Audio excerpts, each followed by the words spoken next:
Fis-snin 50, il-festa titolari ta' San Filip kienet qiegħda tiġi ċelebrata bl-iktar mod fqir. Dan kollu jidher mill-esperjenza ta' dawk li jgħixu f'dawk iż-żminijiet kif ukoll mill-ittri li kienu jidhru fil-ġurnali. Dan però ma jfissirx li l-poplu Żebbuġi ma kienx iħobb lill-Qaddies protettur tiegħu. Iżda diversi kwistjonijiet li kienu għaddejjin waslu sabiex jibdew inislu l-apatija u n-nuqqas ta' interess fost dawk li l-aktar li kienu jaħdmu għal-festa ta' San Filip. Fost dawk il-bosta nies li kienu inkwetati b'din is-sitwazzjoni li issa kienet ilha għaddejja s-snin, kien hemm Filippo Grek. Filippo ta' Gloria kif kienu jisibuh kien kontrattur li kien iħaddem miegħu bosta Żebbuġin u kien bniedem li iktar ħabriki għal-festa ta' San Filip.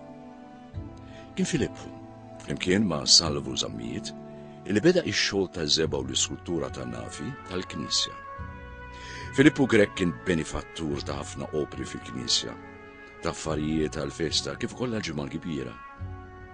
Bħala apprezzament ta' kemm kien benifattur, insibuh imdaħħal f'pittura mas-saqaf tal-Knisja Arċipretali eżattament fuq in-niċċa ta' San Filip.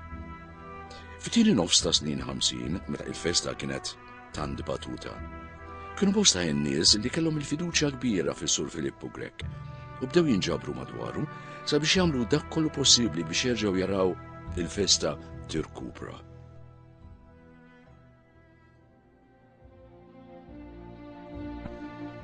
F'dawn is-sitwazzjonijiet, in-nies bittiġba u diskors kien qiegħed jiġri li mhux sew li min kien tassew qiegħed jaħdem għall-festa jiltaqa' u jaħdem minn barra t-triq. F'dan iż-żmien u f'dawn iċ-ċirkustanzi, ħafna nies li kienu tassew jħobbu minn qalbhom il-festa bdew iħeġġu lil Filippo biex jaħseb għall-każin, wara li kien sar kull sforz mingħajr suċċess kull mezz possibbli biex forsi l-affarijiet jirranġaw ruħhom. F'żmien qasir, Filippo Grek akkwista biċ-ċart fi triq Xortino, fejn fuqha f'xahrejn bena każin li kien lest fil-bidu tal-1961.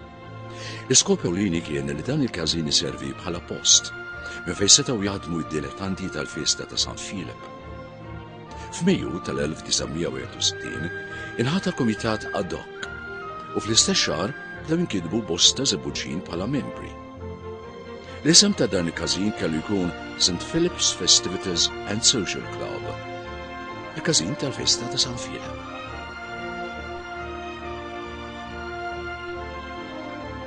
Nhar it-3 ta' Settembru tal-1961, is-Sur ġewwa tard informa lill-Kumitat li jinkiseb informazzjoni li setgħu jiksbu permess biex jiffurmaw il-banda fih dan il-każin.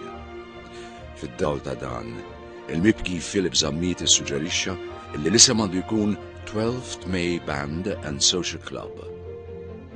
Il-ftuħ uffiċjali b'kumitat 120 membru bl-approvazzjoni tal-ogħla awtoritajiet ekklesjastiċi u ċivili sar nhar 22 ta' Ottubru tal-1961 fejn ġiet mistiedna l-banda Pinto ta' Ħal-Qormi biex tagħmel marċ tagħmel programm tal-okkażjoni. Waqt iċ-ċerimonja tal-ftuħ, il-Perit Motima ippreżenta l-ewwel standard tal-banda 12th May lill-ewwel President, is-Sur ġewwa tard. Dan l-istandard tbierek mill-arġipritta ta' iż-żmien Dur Lawrence Żammit. Amanti għat-tard mużiċista u għallim maħbub Żebbuġi ġie maħtur l-ewwel surmas tal-banda 12th May. Wara il-ftuħ uffiċjali f'Ottubru tal-1961, il-każin beda jaħdem f'kull qasam sabiex jieħu sehem bil-kbir għall-ewwel darba fil-festa tal-1962. F'dak iż-żmien ukoll il-fundatur is-Sur Filippo Grek bena wkoll il-Kamra tan-Nar fejn inġabru bosta dilettanti li kienu magħrufa sew għax-xogħol tan-nar. Sabiex iġib l-armar il-qudiem, il-każin għamel arranġamenti mal-Knisja sabiex il-membri tiegħu jibdew jirrestawraw u jarmaw l-armar tal-festa, kif ukoll ittieħdet l-inizjattiva sabiex jibda jsir armar ġdid. Is-Sur Maslu l-bandisti kienu qegħdin jippreparaw ukoll b'entużjażmu kbir għad-debutt tal-banda 12th May. Għalhekk il-festa ta' San Filip tal-1962 rat nifs ġdid li tant kellha bżonn il-ħidma sħiħa u organizzata bl-aħjar mod tal-każin 12th May.